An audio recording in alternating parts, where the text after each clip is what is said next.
Hello, good evening, and welcome. I'm Max Rudin, President and Publisher of Library of America, and welcome to a special edition of LOA Live. Library of America is a nonprofit publisher dedicated to publishing authoritative new editions of great American writers and to keeping our many-voiced literary tradition a vital part of our culture. A special welcome to Library of America fellows and members who support our mission.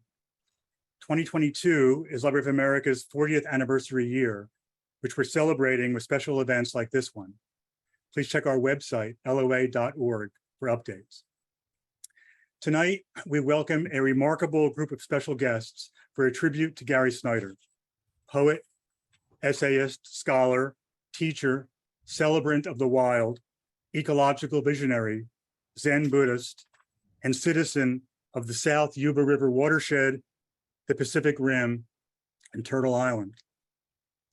It takes a list to try to convey the balance of poetry and practice, the harmony of poetry and practice, the presence, the attentive devotion to the sacramental quality of daily life, the living presence of things, places, beings, words, processes that mark Gary Snyder's life's work of learning, teaching, and celebrating love of the world.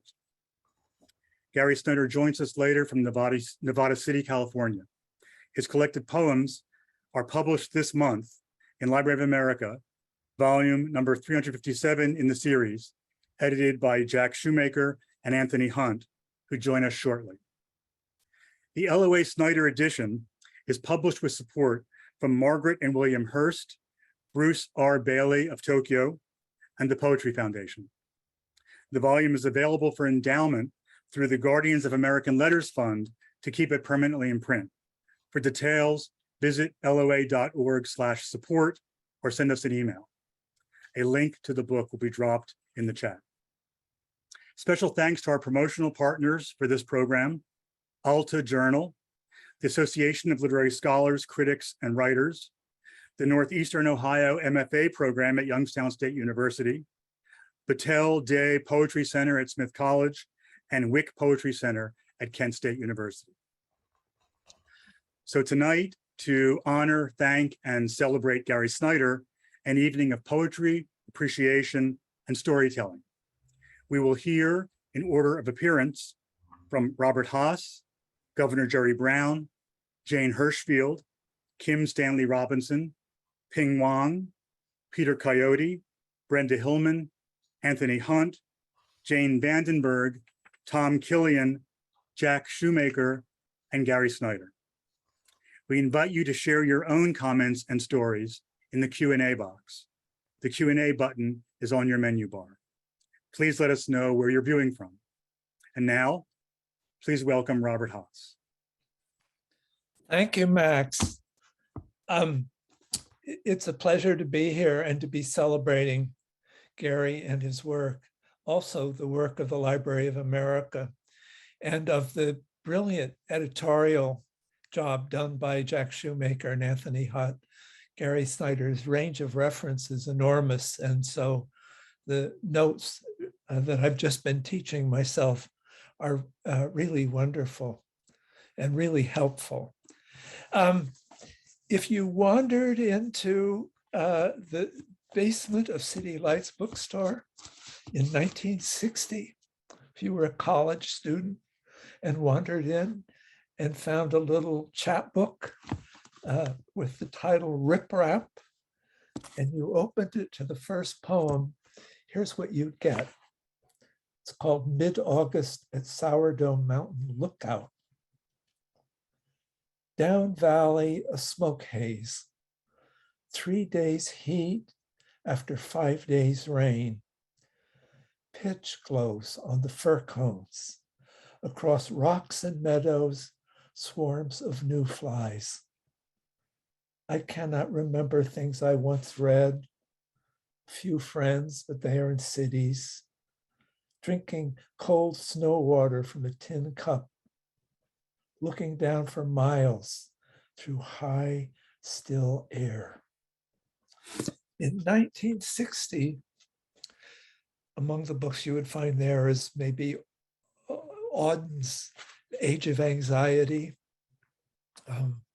the savage poems of tormented poems of Sylvia Plath of that period, poems of Robert Lowell. There were poems of mental crisis. Even the exciting Allen Ginsberg was writing in Howl a poem about being trapped in the matter universe and trying to get out of it. And so this amazing little poem felt like something that was suddenly clearing your head. Remind you that you're alive, breathing, and on earth. It was the gift of these early poems to do that. And it came in Gary's case because he must have been about 30 years old when he wrote that poem. It came from his summer work in logging camps as a lookout for the National Park Service, helping to build roads for the National Forest Service. It was the time of the beginning of a boom after the war, post-war boom. So the forests are coming down. In America, they were coming down to build the new suburbs. And Gary Snyder, with his undergraduate study of modernism, classical literature, knew the old story. Another bit of poem: the ancient forests of China logged, and the hills slipped into the yellow sea. Squared beams, log dogs on a tamped earth sill. San Francisco 2x4s were the woods around Seattle. Someone killed and someone built a house, a forest, wrecked or raised, all America hung on a hook and burned by men in their own praise. The sureness of that music and the reminder that we're alive on this vivid earth. So you turn to Home for Birds.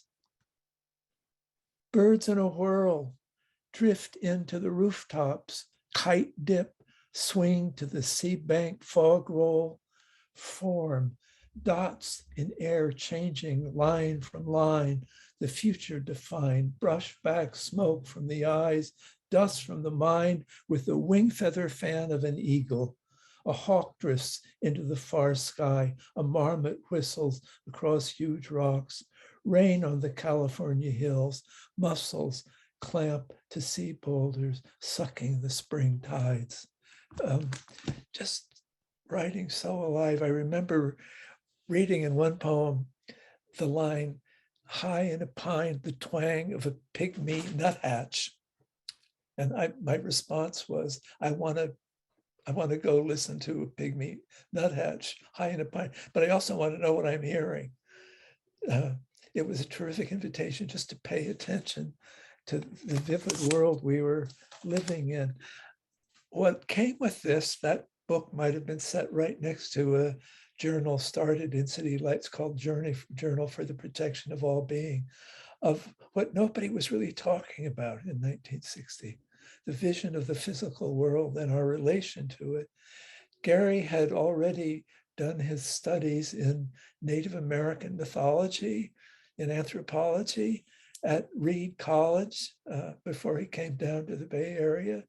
And between his readings in modernism and his readings in Native American myth and his readings in Chinese poetry and Buddhism, we had what felt like completely fresh and original way of looking at where we are, that burst into poems that were once familiar and completely unfamiliar. In Myths and Texts, the book of poems about hunting and our life with animals, our life with plants, and the life of the meditating mind, I came across the poem, This is for Bear, and it has an epigraph. As for me, I am a child of the God of the mountains. A bear down under the cliff. She's eating huckleberries. They are ripe now. Soon it will snow, and she, or maybe he, will crawl into a hole and sleep. You can see huckleberry and bear shit if you look this time of year. If I sneak up on the bear, It will grunt and run. The others had all gone down from the blackberry brambles. Come now into the voice of myth. The others had come down from the blackberry brambles, but one girl spilled her basket and was picking up her berries in the dark. Tall man stood in the shadow, took her arm, led her to his home. He was a bear. In a house under the mountain, she gave birth to slick, dark children with sharp teeth and lived in the hollow mountain many years. Snare a bear, call him out. Honey eater, forest apple, lightfoot, old man in a fur coat, bear, come out. Die of your own choice. Grandfather Blackfoot, the girl married a bear. Who rules in the mountains? Bear. You have eaten many berries. You have caught many fish. You've frightened many people. 12 species north of Mexico, sucking their paws in the long winter, tearing the high-strung caches down, whining, crying, jacking off. Odysseus was a bear. Bear cubs gnawing the soft tits, teeth gritted, eyes screwed tight, but she let them till her brothers found the place, chased her husband up the gorge. This is a Bella Cooley, British Columbia story. Till her brothers found the place, chased her husband up the gorge, cornered him in the rocks. Song of the snared bear. Give me my belt. I am near death. I came from the mountain caves at the headwaters, the small stream there, all dried up. Think I'll go hunt bears. Hunt bears? Why, said Snyder, you couldn't hit a bear in the ass with a handful of rice. This is the young Gary Snyder doing an inventory of the way we imagine living in the animal world. Thank you. Well, hello from 2 hours away from where Gary is. Not in the Sierras, but in the foothills of West Colusa County. Hot, 100 degrees, dry, blue oak trees dying, coyotes howling, bugling elk. All this has been impressed upon me with a deep appreciation coming from Gary Snyder. I love the idea of being off the trail. I loved it because I was on the trail. I was on the campaign trail, probably 50 years, starting in 1969, and running all the time. But very early in my career, I came to the Zen Center, and there I met Gary Snyder. And soon thereafter, I went up to his place, Kit-Kadisi, went by the moonscape that had been devastated by the gold mining hydrological practices in former time. It was very exciting for me to go to that place. The way he built that house, he built it with volunteers and friends. It gave me an idea and inspired me to desire the same thing. I'm now in my own homestead, re-inhabiting the place where my grandmother was born in 1878. It's a real place, and every place it's as good as any other place. Not in the sense that it's ordinary, but because it's extraordinary. And the idea of place that I got from Gary. I came up to Kit-Kadisi, we talked, and very soon after I met him, I decided to change the Arts Commission to the Arts Council. And Gary actually helped me write the language. I want the language of the bill not to be just legalistic, but to have a certain poetic flair, which in a few lines it actually has. It actually talks about craft, not something you hear about in the legislative process in Sacramento. So I spent time out there in that wonderful place at, I think, 3,000 or 3,500 feet. And after that, we got the Arts Council going. Gary was the head of the Arts Council. We had Peter Coyote and many others. But this was an Arts Council of artists only. And its very deliberations became a type of performance art. It was in the halcyon days of the early 70s when so much was possible. It was a magical time, and being with Gary out there in the Sierras was magical as well.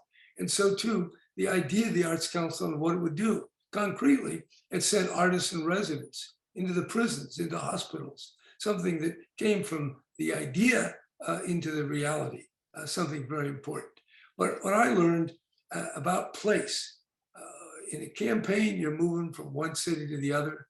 In my presidential campaigns, I'd fly from one state, one city, one college to another. But this idea of place, being situated where you are, and feeling that has within it all the potential. Today I see people love to travel, love to go, but there's another aspect which I really very much appreciate and learned from Gary, and that's off the trail. Off the trail, the paths aren't going to take you there. You are where you are. A Zen idea.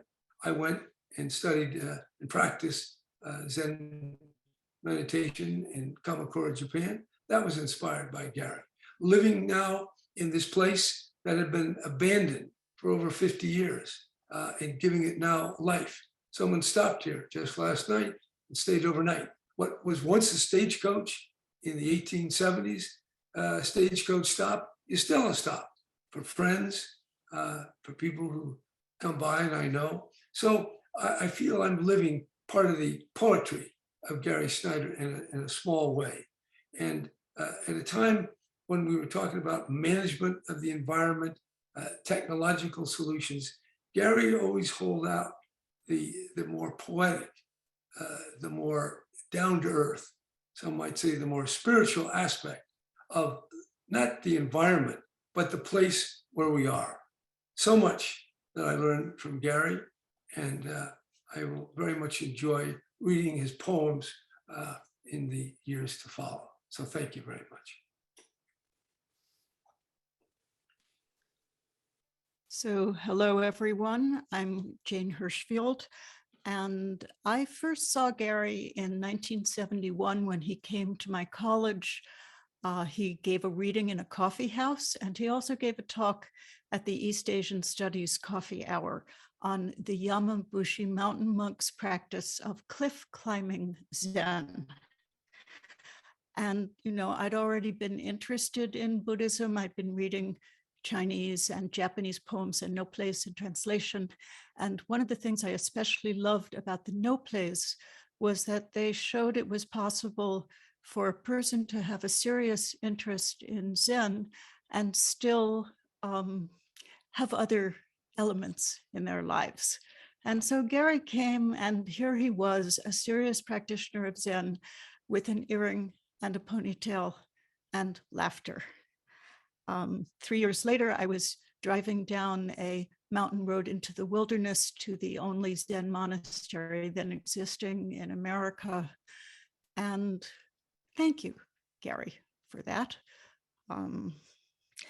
It's a small part of many things that you have given me that make me one amongst the many, many people who have met you and have only read you, whose lives you have changed.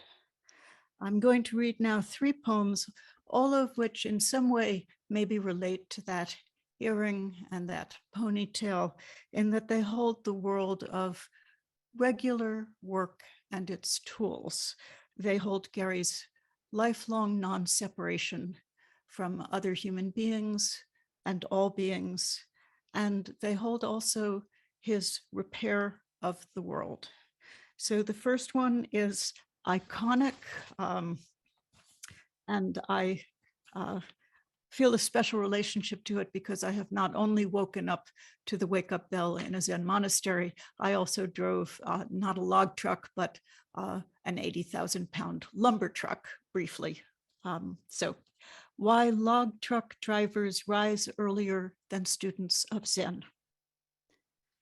In the high seat, before dawn dark, polished hubs gleam, and the shiny diesel stack warms and flutters up the Tyler Road grade to the logging on Poor Man Creek. 30 miles of dust. There is no other life. The second poem that I will give you is in the lineage spirit of haiku, so also very short. And, despite what many of us were told decades ago, poems of absolutely pure perception that don't have some emotional or narrative subtext are rare, and they are hard to write.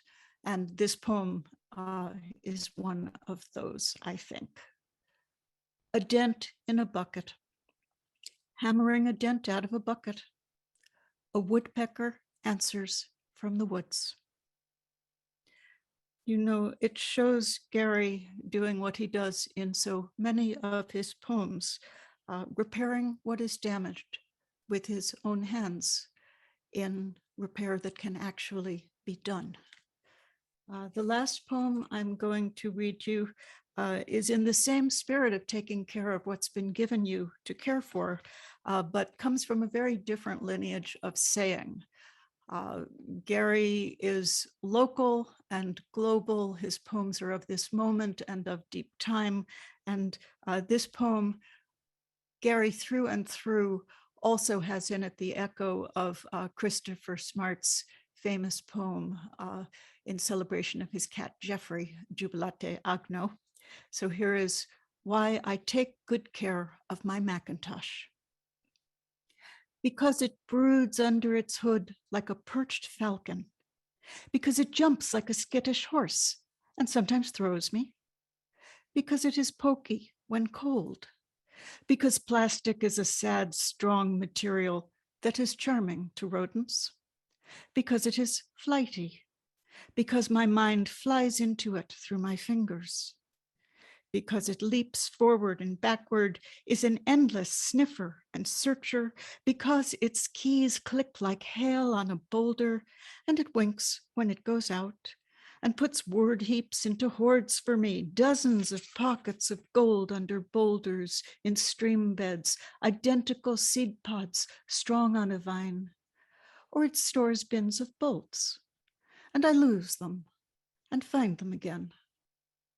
Because whole worlds of writing can be boldly laid out and then highlighted and vanish in a flash at delete. So it teaches of impermanence and pain. And because my computer and me are both brief in this world, both foolish, and we have earthly fates, because I have let it move in with me right in the tent, and it goes out with me every morning. We fill up our baskets, get back home, feel rich, relax. I throw it a scrap and it hums. Thank you. Well, hello, everybody. And thank you, everyone at the Library of America, for this wonderful book and this wonderful occasion. I'm going to read two of Gary's poems to you. The first one is called Above Pate Valley. We finished clearing the last section of trail by noon, high on the ridge side, 2,000 feet above the creek.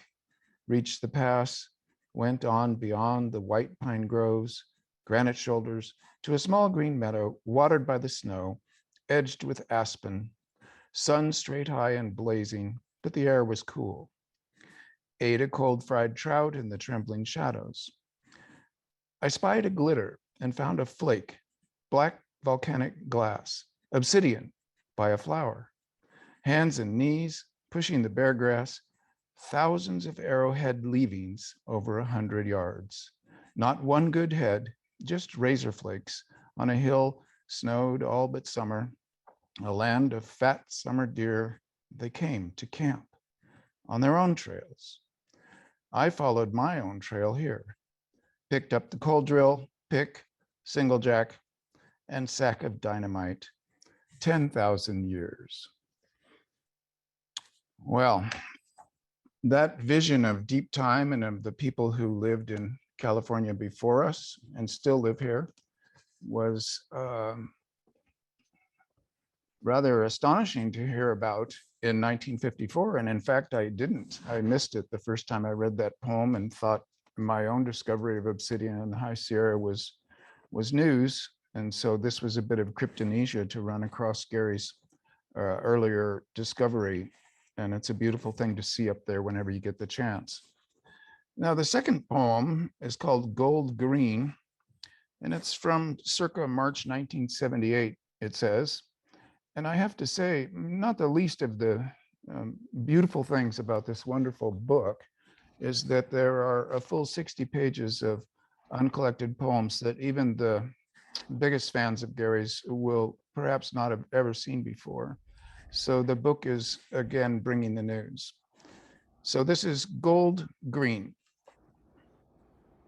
Let it be on a day in March, California, when the grass is green on the rolling hills and the snow is deep in the mountains. Let it be on a day like this that we plant a tree, California. For the years to come, for the little ones, and the lakes will be pure in the mountains. Let it be gold and green, California, that we touch the ground, that we heal the land from the mountains to the sea. California. And I think if we get a tune for that one, it could easily be the lyrics to the state song. I hope that happens. And with all my heart, thank you, Gary.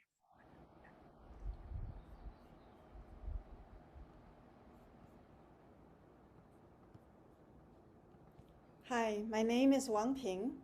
Thank you everyone for this beautiful gathering for Gary. I'm going to read Axe Handle, first in English, then at the end of my brief talk, I will read a section of Chinese translation.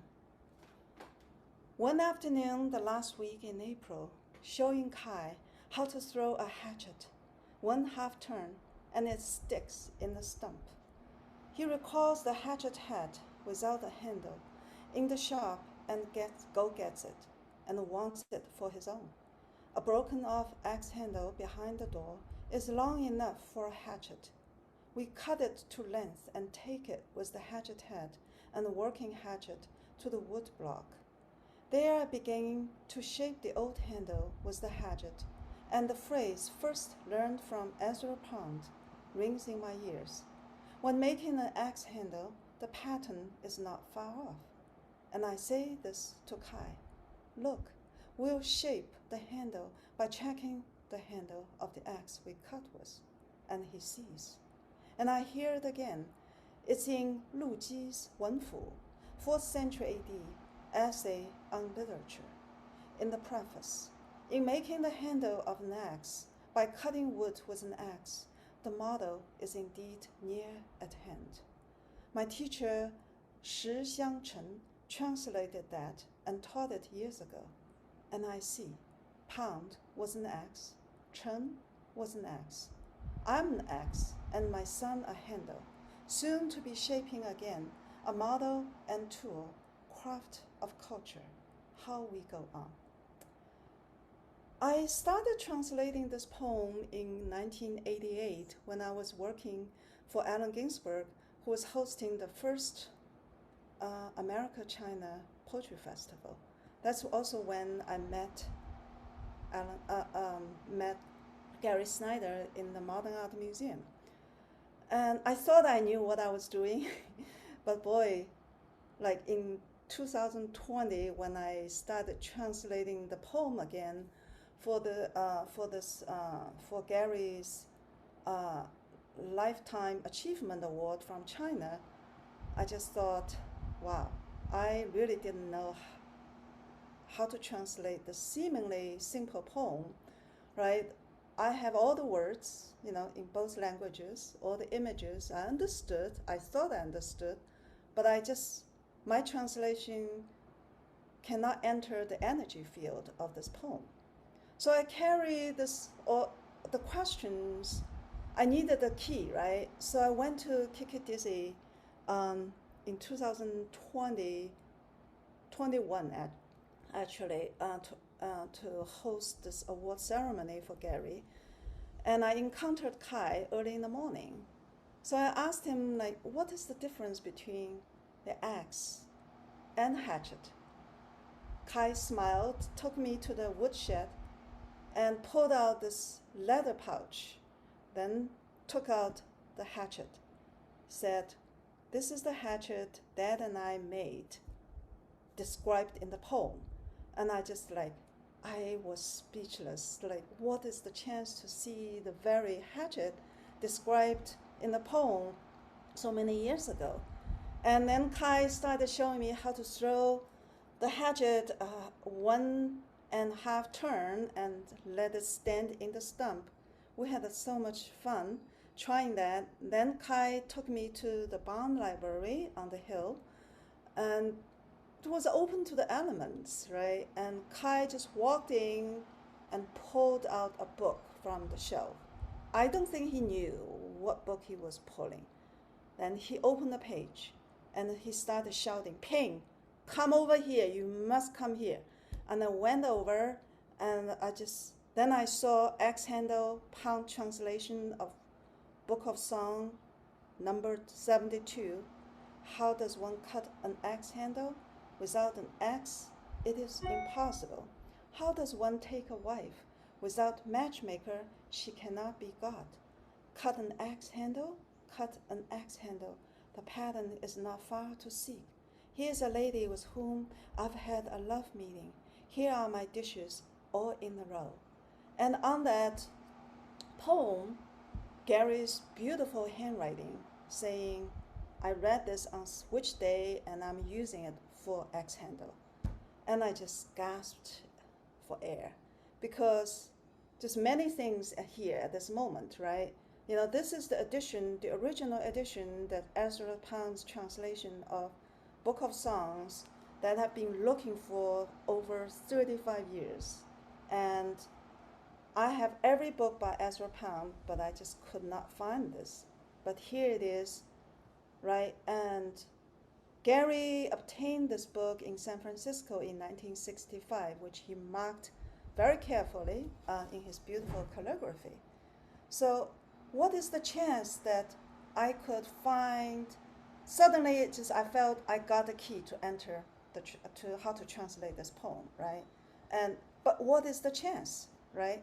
What brought me here in the first place? What is the chance of finding all the answers to the mysteries of axe handles with one gesture as Kai pulled the book off the shelf without knowing? Was it true he truly didn't know? What was the chance of encountering Kai, the child in the poem, who showed me the hatchet game, who led me to the barn, who pulled out Pound's translation, who opened the page of Pound's axe handle that revealed the origin of Gary's axe handle? Or is it just as Gary wrote in the poem, the child is the handle of axes? And how Ezra Pound knew, as he translated Book of Songs word by word from its sound, image, and spirit, even though he didn't know the language, never stepped on its land, he understood the pattern and he fit his handle perfectly to the axe. And what about Lu Ji, who wrote the first book on poetry based on the axe handle?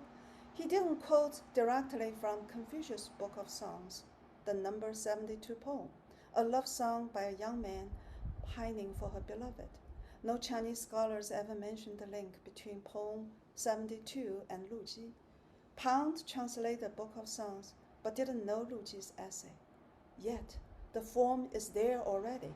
The form has been there since the birth of language, poetry, and humanity.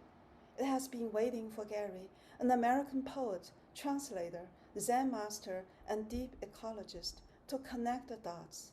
No, it is the child, Kai, who was playing a hatchet game, who hit a tree trunk was his first try, who wanted a hatchet of his own, who began to fit a hatchet head with a broken axe handle under the guidance of Gary.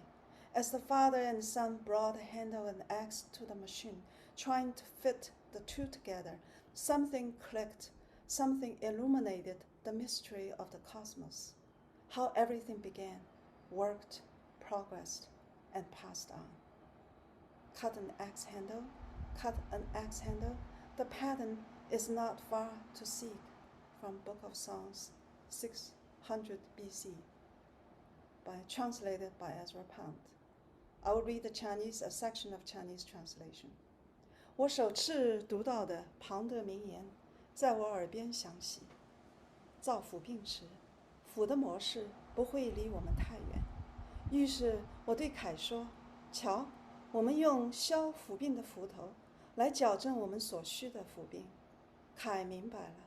我又想起陆基的文斧，4世纪有关文学理论的文章，在前言里他说：“至于操斧伐柯，虽取则不远，若夫随手之变，良难以辞逮。”这是陈世祥教授几年前翻译并传授给我的。现在我明白了，庞德是把斧头，我儿子是把斧柄，不久他就会被修理，成为模子和工具，成为文化的工艺品。我们就是这样向前的。Thank you so much.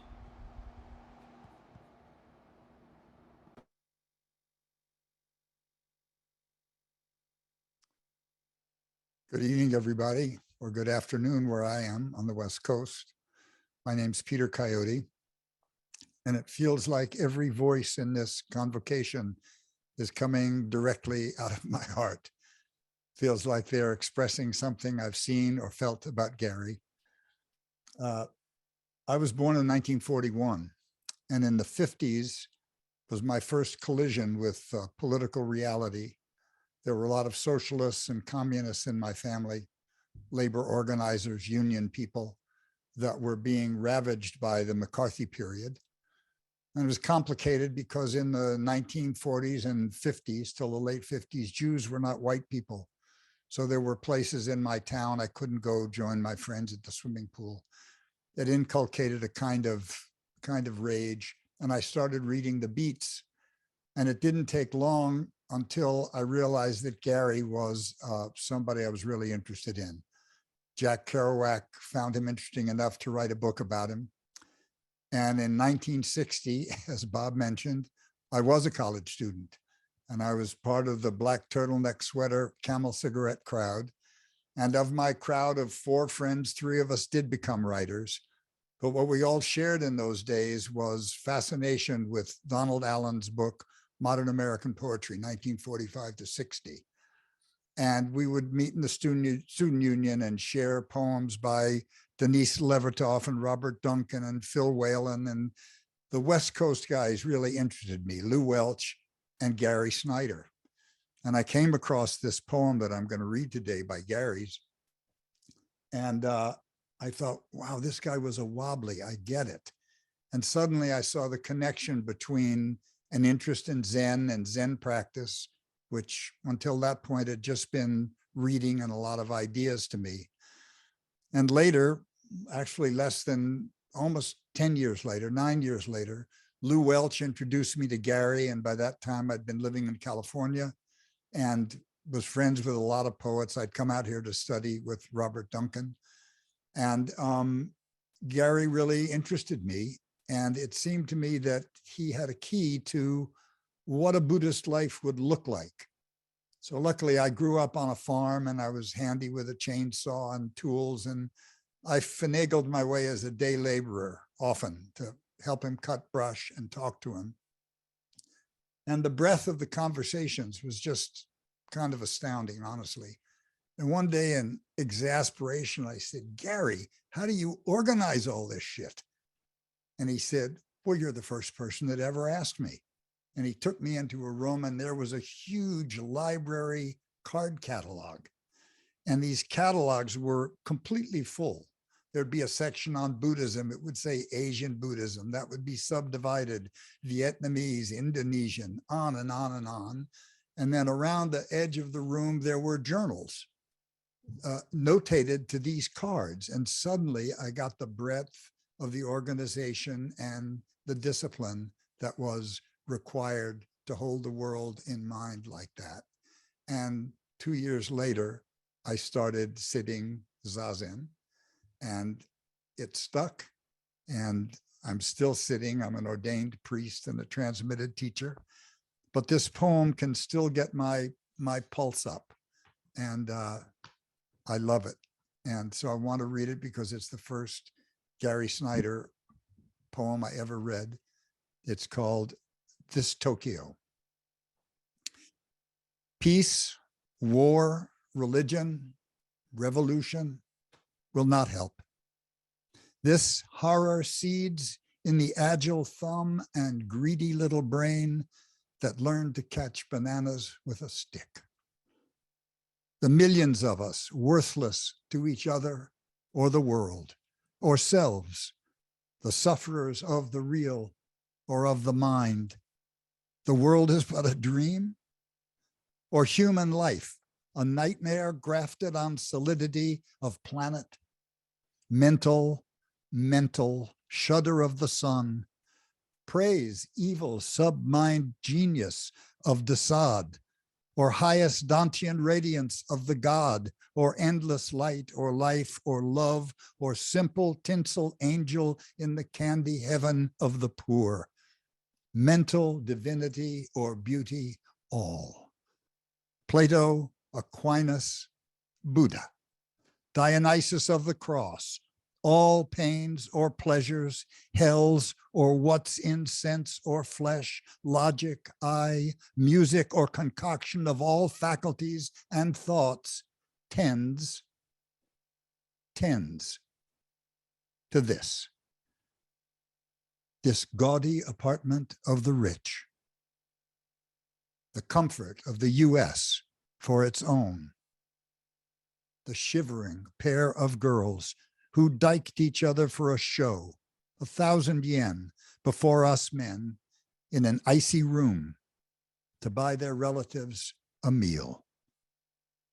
This scramble spawn of wire, dirt, rails, tin, board, blocks, babies, students, crooked old men.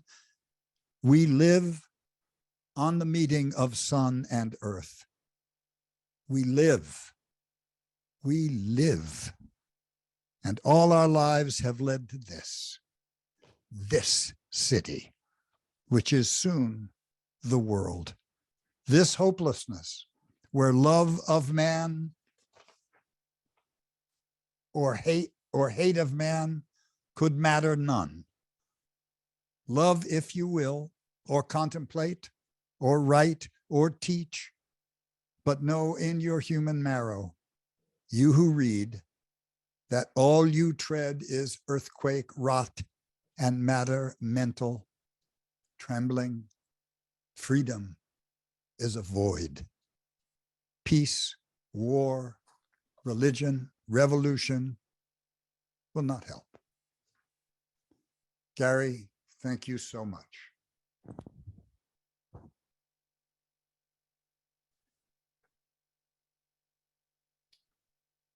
Hi, my name is Brenda Hillman. I'm speaking to you from Chichenyu Ohlone land in the East Bay. And I want to thank Library of America and Jack and Anthony and all of you who are presenting and listening. I wrote a few sentences and then I'll read 2 short poems. Excuse me. I have a confession to make. I don't think of Gary Snyder first or even mainly as a beat poet. It is true he led several generations to significant new ideas of poetic freedom. I remember Gary saying he might have been the first man in Berkeley to wear an earring. Despite this early sartorial wildness, I think of him as a deliberate being in the world, whose boundless poetry communicates so many kinds of critical and careful knowledge.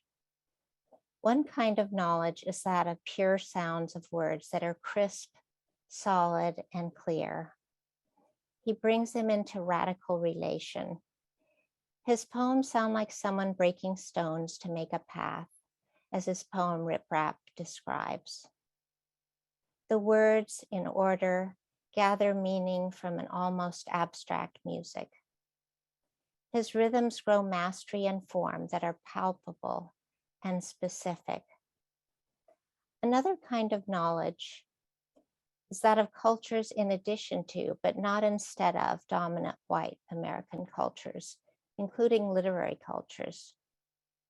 From his first poems, he called for respect for ancient knowledge from indigenous peoples whose lands have been colonized. He called for respect for non-European poetries. There are also Gary's boundless types of knowledge of pines and tracks and blossoms and birds, the non-human world. Yes, he is called a nature poet. And yes, he is called a no-nature poet. The Georgics of his poems teach us how to live in relationship, celebrating the worlds between. At the Art of the Wild conference, I remember his showing a group of us the scars on the mountain that represented the hydraulic mining in the Sierra. He used to wear a t-shirt with various kinds of animal droppings, as if to say, notice where you're stepping. Scat matters. His poems matter in part because of their refusals. They refuse to be polemical, but they're deeply ethical. They refuse to be shamanic, but they are complexly visionary. They refuse to be self-regarding, reminding us that the root of ecology is oikos, meaning house, to be alive on earth. We must treat our house with respect. Local politics hones your fast responses, he used to say. So I'll read two short, early, well-known poems. I've lived with them a long time and I love them because of their compression. They represent what poetry can do with their precise lineation and their stepping stone words. They both end in fire. In the first poem, Burning the Small Dead, the brilliant first line drops off precipitously, ending with the word dead, and then goes on to branches to connect death and life. Whenever I'm standing outside looking up at the stars, I think, windy fire. This is from Backcountry. Burning the small dead branches broke from beneath thick spreading white bark pine. 100 summers, snow melt, rock and air hiss in a twisted bough. Sierra granite, Mount Ritter, black rock twice as old. Deneb, Altair, windy fire. The second poem is an homage to Point Reyes, and it still seems so true many, many years later, despite human commerce in that small town. All the classical Greek elements, earth, air, water, fire, converge here, and if we include elements from other traditions, there are also metal and wood. Before I read it, let me say, I love you, Gary. You are a master who taught millions of readers so much. Point Reyes. Sandpipers at the margin, in the moon, bright fan of the flat creek, on dark sea sand, rock boom beyond. The work of centuries and wars, a car is parked a mile above where the dirt road ends. In naked, gritty sand, eye-stinging, salty driftwood campfire smoke, out far, it all begins again. Sandpipers chasing the shiny surf in the moonlight by a fire at the beach. Thank you for the power and beauty of your work, Gary. Hello, I'm Anthony Hunt. I'm the co-editor of the marvelous Library of America edition of Gary's collected poems. It's been days and I've been trying to compose a 5-minute tribute to Gary, but truth be told, there are just too many stories, amazing interconnections. So I'm going to share some of those with you, and I'm going to focus on Mountains and Rivers Without End and say thank you to Gary, especially. That's my tribute for this magnificent composition. I truly believe Mountains and Rivers aesthetics and its poetics, its comprehensive world view it surpasses those famous earlier 20th century long poems.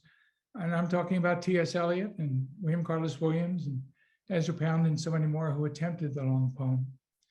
Time will be the judge of that. Our present world doesn't seem to favor any bit of writing that's longer than about 140 to 280 characters. Mountains and Rivers would certainly be the changing point in my life. Gary spent about 40 years composing it, and I took about 25 years to research and write about it. There were a lot of unsuspected early connections in my life. I graduated from a college in Philadelphia in 1960, and I went off to the University of Hawaii in Manoa to study a master's degree. It was just out of curiosity. I took a course in the aesthetics of the theater from Earl Ernst, who was a noted expert in kabuki and no drama. Who knew then what would come back later on in my life? I moved on to the University of New Mexico several years later in a doctoral program, and my specific interest was still in modern theater. My dissertation actually was on Harold Pinter. But again, curiosity made me take a course in contemporary modern poetry taught by Jean Frumkin. It included the Donald Allen anthology, and I read a handful of poems by Gary Snyder. More importantly, UNM had a great active poetry scene, and Ginsberg came by, Robert Cooley was here, and I heard Gary Snyder read there as well in that marvelous voice that he has.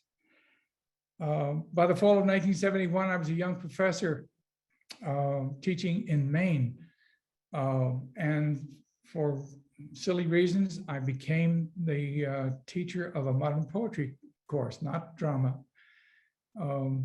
I also was assigned the task of the poetry reading series.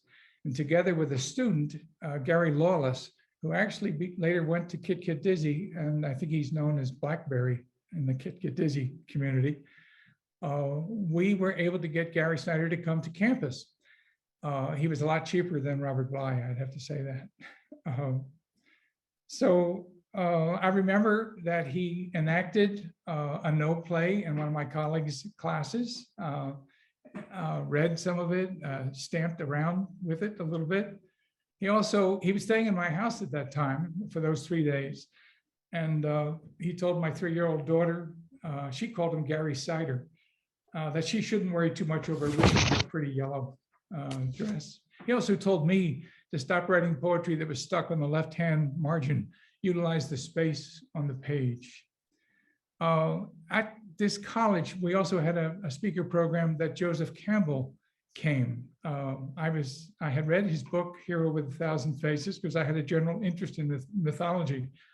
But hearing him elaborate on the hero's journey and its encounter with the goddess was truly memorable. I didn't know then that Campbell's writing was a strong influence on Gary's early work as well. I didn't know much about goddesses either. By now I own the turquoise blue, there it is, 6 sections from Mountains and Rivers without N +1. And I began to wonder what exactly, why was it blue? And what was all this lapis lazuli realm? And where exactly was Bubbs Creek and the Elwha River? And then especially I wondered, what the hell did Tathagata mean? I'm not a Buddhist, I wasn't then, I'm still not. And then 6 sections +1. How many more sections would there be and how would they fit together? And what was the significance of that tiny stick figure that showed up, who seemed to be a grasshopper playing a flute? In the summer of 1978, I was at UC San Diego in a seminar on a long poem in American literature. After a few sessions, Dr. Roy Harvey Pierce told all of us seminarians that we had to choose a long poem. I chose Mountains and Rivers. That was the turning point in my life. Our 2 children are now in their 50s. They used to refer to my Snyder research as the search for Kokopelli. It certainly involved actual trips along pathways we might never have traveled otherwise. We packed a tent and sleeping bags and flew from Puerto Rico to the States, wound up in locations connected to the poem: Canyon de Chelly, the Elwha River, California's old Highway 99, Mount Tamalpais, Bubbs Creek finally, and up in the White Mountains to see the bristlecone pines. My son still remembers a trip to the Black Rock Desert, to Gerlach, where the roads run out. Bruno, who is the proprietor of the hotel there, told us it would cost us $1,000 to retrieve our car if we got stuck out there. My son and I walked the Doobie Lane path of Proverbs there. Initiated by Gary, there were professional trips to Taiwan and China to speak about the poem. In fact, when I was asked about the rhythms by some indigenous people there, I wound up singing the ridge lines of the scroll and of actual mountains as a way of providing rhythm in that poem. Unplanned and quite serendipitously, I found myself standing side by side with Gary at the Freer Gallery in Washington, D.C. Together, we observed the details of Sue Penn's landscape scroll, which was the original model for mountains and rivers without end. I've seen plenty of scrolls in the meantime. Unfortunately, I've yet to attend a no performance. I still have to do that. Gary has invited me to Kit Kat Dizzy a couple of times. I've been to the Reed College Library. God knows I spent lots of time in the UC Davis Library doing research. And by the way, along the way, I discovered that there's a Canadian First Nations totem pole carver whose name is Tony Hunt. Unfortunately, no relationship to me. The truth is, I really didn't want to write about Gary Snyder. My intention was always to write the autobiography of a great American poem, and to write about it in such a way that you could circumambulate its past in, and as they say, a sacred manner over and over again. As I look back, much of my life has been like traveling on an unrolling scroll.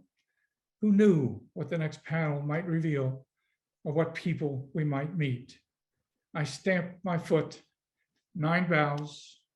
What a marvelous trip of interdependence and interconnection, at times on the path, at times off the trail. My profound thanks to you, Gary. Thank you very much.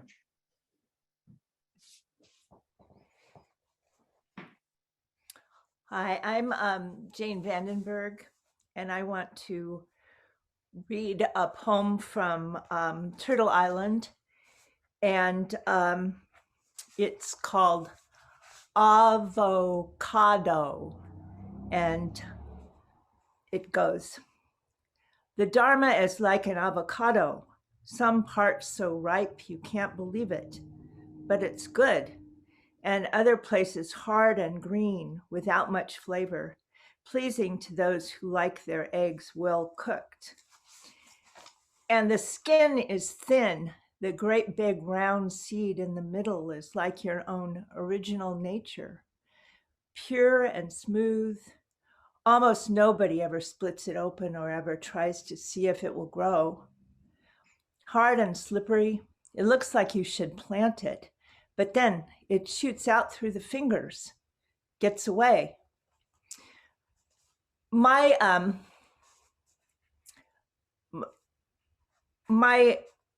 exposure to this kind of language when I was an undergraduate in college and had been raised on the kind of poetry that rhymes and is written by people named Alfred Lord Tennyson.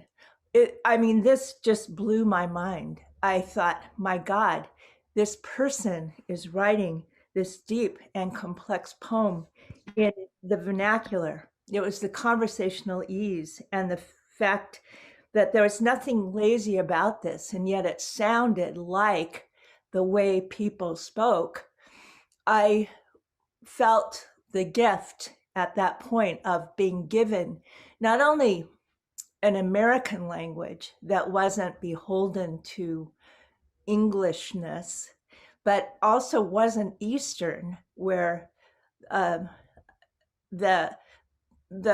it felt to me like the people in the East, which was the real America, were listening for approval from the British. For instance, the way that Eliot intoned the wasteland on his on the Deutsche Grammophon record that I had of the wasteland. And here all of a sudden was somebody speaking not only in an American language, but using words like avocado and in that great muscular way. I mean, I didn't know Gary then, but I can hear him saying it now. And it would be his incredible amusement at just the sound of the word avocado. The great acceptance of words that came out of Spanish, the muscularity of the American language, and that it was deeply and so importantly funny. Now, Gary is one of the funniest people I've ever met. I mean, his love of language is always, it's like, almost like food. I mean, the orality of it, the fact that we're hearing this, and that also he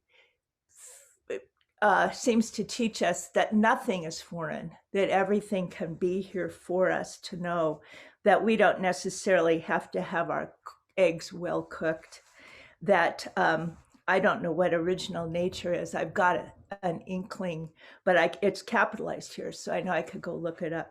I know that I can look at this entire poem, not being a Buddhist, not knowing exactly what the Dharma is, but that this poem from, let's see, Turtle Island was published in 69, this edition, New Directions. This poem lasts, that it's still here for us. It's it's signed for Jack. It says, for Jack Shoemaker, Sandaller, GS reading day, clear, strangely warm winter, January, the year 4075. Signed, Gary Snyder. What a gift, Gary. Thank you so much.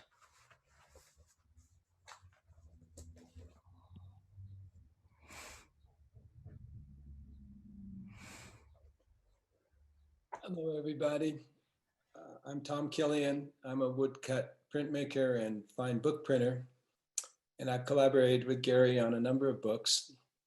One of the passions that I share with Gary is a love of backpacking in the Western Mountains, especially the High Sierra. I just came back the day before yesterday from a 8-day trip, mostly cross country. And one of the things that really resonated with me when I first read Gary's poetry as a teenager in San Francisco and Marin County in the late 1960s was his ability to evoke places that I loved. And part of his vocabulary is drawn so much from his experiences out in the mountains, working, and particularly backpacking. And he even understands the beauty of trying to carry just the right things, so it's not too heavy. And he evokes that beauty by saying it's a bit like a tea ceremony in Japan, the taking out of just the right things from your pack to prepare your camp and your food. So Gary, of course, always says that everything is sacred in the world, and there's beauty in every place. But he does have a special fondness for the high mountains. He says they are gates through which one may be touched by a larger than human, larger than personal view of the world. And that's certainly something his poetry has taught me. Thank you, Gary.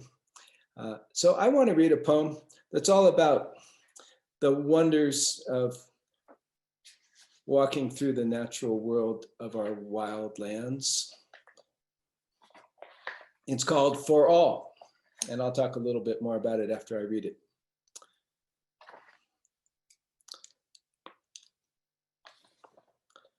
For all. Ah, to be alive on a mid-September morn, fording a stream, barefoot, pants rolled up, holding boots, pack on, sunshine, ice in the shallows, northern Rockies, rustle and shimmer of icy creek waters, stones turned underfoot, small and hard as toes, cold nose dripping, singing inside, creek music, heart music, smell of sun on gravel. I pledge allegiance. I pledge allegiance to the soil of Turtle Island and to the beings who thereon dwell. One ecosystem in diversity under the sun with joyful interpenetration for all. Thank you, Gary. That's what should be our Pledge of Allegiance in California. We can put it together with green and gold and cover all the bases. There's a couple of things in that poem that are so essential in a lot of Gary's work. He read it beautifully at the South Yuba Circles Film Festival in Nevada City a few years ago. And we collaborated on a hand-printed broadside of it that they did up there at the old Harold Berliner Press in Nevada City. And one of the things is the opening, which is another Ezra Pound line that he loved, that Ezra Pound had found in some Chinese writing that he had read. I'm not sure what piece it was, maybe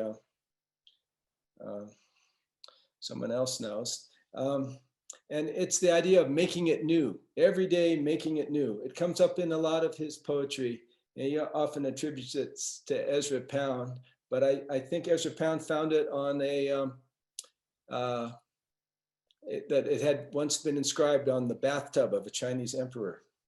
And making it new is something that we always feel when we're waking up in the mountains and going down to the creek to wash our face. On our backpacking trip recently, my companions would sing a song about making it new every morning and all the joy that comes into their heart. So let's pledge allegiance and make it new, always the same, always different. I love you, Gary Snyder, and all your work that you've done for us. Thank you.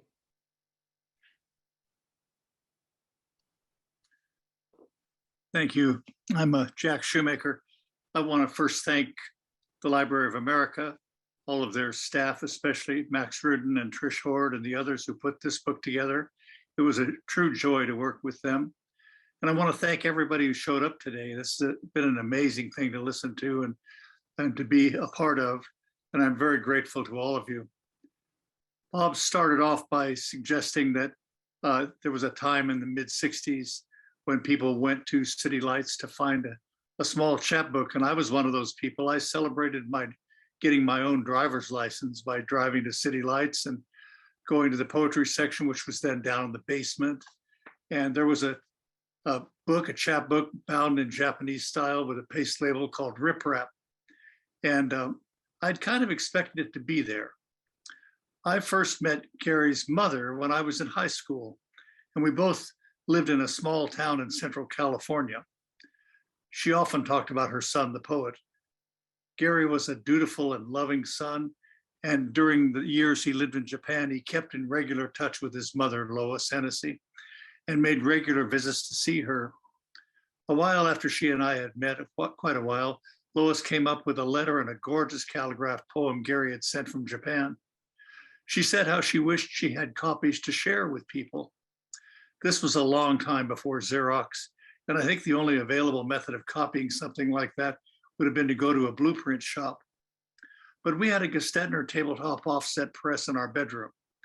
A dear friend, Chuck Miller, copied the calligraphy onto a stencil, and we ran off about 25 copies. Lois was thrilled. I never heard what happened to all those copies, but the poem has stayed in my mind ever since. The bed in the sky. Motorcycle strums the empty streets, heading home at 1 a.m. Ice slicks shine in the moon. I weave a safe path through. Naked, shivering light flows down, fills the basin over Kyoto, and the plain, a ghost glacier dream. From here, 100 miles are clear. The cemetery behind, Namu Amida-butsu, chiseled 10,000 times. Tires crackle the mud puddles. The northern hills gleam white. I ought to stay outside alone and watch the moon all night. But the bed is full and spread and dark. I hug you and sink in the warm. My stomach against your big belly feels our baby turn. Thank you, Gary. Thank you so much.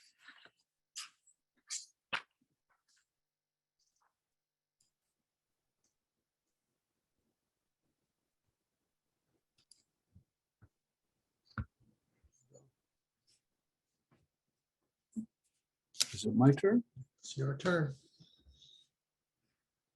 Well, this has been a long and interesting period of time hearing things about poetry and poetics and our human work lives here on the West Coast, and my own life and voice woven into it in some various fashions. I'm deeply touched and moved and appreciative of such a positive spirit that has come out of all of this from all of you, and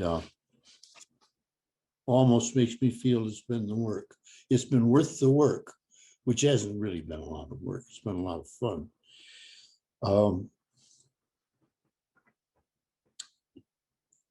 I would like to say that the one thing I miss hearing, but it doesn't matter really, is anything about the language, except for Brenda Hillman, perhaps, who has a very remarkable insight into some of the things I think I'm trying to do. I appreciate Peter Coyote's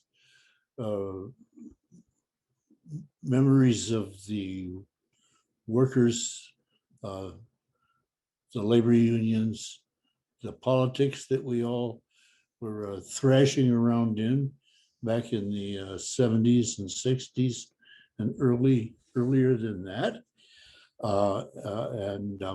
Peter was just about the only person to bring that territory up. But I think some of you can see it in my work too. Not quite unspoken, but very subtle often, or simply assumed directions and spirits. My mother was a real outlaw herself, had a difficult time in almost her whole life finding a way to speak. She wanted to be a writer, but for a good while, she washed milk bottles that I delivered the milk on my bicycle to, and we had a little dairy farm. And the farm with the chickens, 70 chickens or so, and 5 cows or 4 cows, disappeared with World War II, when suddenly the economy was no longer a depression economy, it was a war economy, almost overnight. and we had to sell the farm. We went to Portland, Oregon from Seattle. My father was able to be back in the Army or back in the government employment after having been excluded for a number of years from anything like that because of his left-wing connections as a union leader, for one thing. And there we were going off.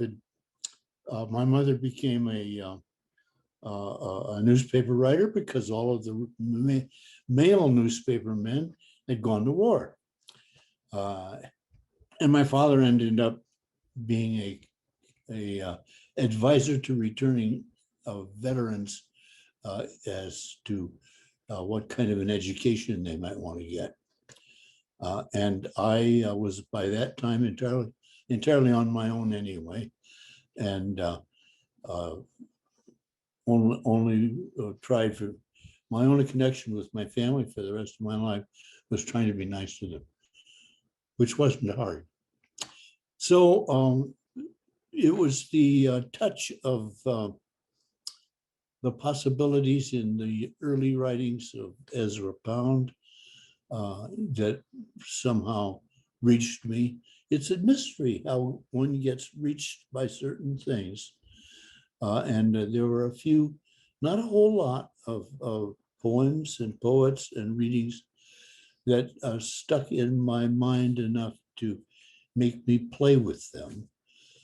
And also the left-wing pro-labor spirit of the politics of that time and of my family has been with me all these years. And I'm going to just finish up here with a poem which is not what I usually write about exactly, but I've done enough about Japan and Asia, and I've done enough about wild nature to try to touch base with what that is all connected to. And so this is a funny little poem that is fairly recent called Ascesis, Praxis, and Theoria of the Wild. That is to say, the discipline, the practice, and the theory of the wild. Its theoria is that the world is unrelenting, brief, and often painful. And its ascesis, its discipline, is cold, hunger, stupid mistakes, bitterness, delusions, loneliness, hard nights and days are unavoidable. To find the practice is to hang in, work it out, watch for the moment, coiling and gazing the shining way of the wild. So thanks to all of you.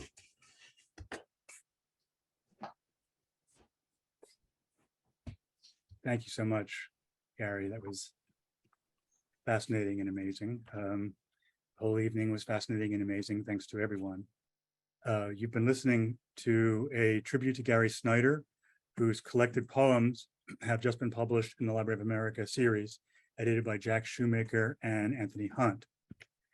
We hope you'll join us for more online events from Library of America. Upcoming programs explore the Gothic stories of 19th century feminist writer Charlotte Perkins Gilman, Cuban-American novelist Oscar Hijuelos, Civil War historian Bruce Catton, and Hannah Arendt on politics and lying.